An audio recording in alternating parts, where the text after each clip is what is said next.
السلام عليكم ورحمة الله وبركاته.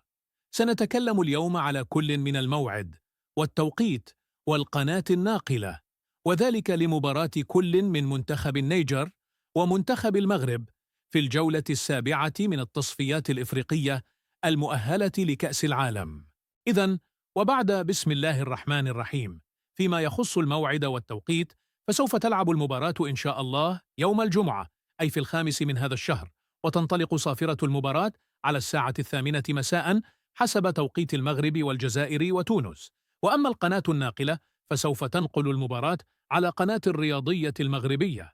فمن دولة الجزائر نقول لكم بالتوفيق لكم في هاته المباراة إن شاء الله، الفوز بإذن الله. لا تنسوا أن تتركوا لنا تصويتا على من سيفوز في هاته المباراة. وهكذا نكون قد انتهينا.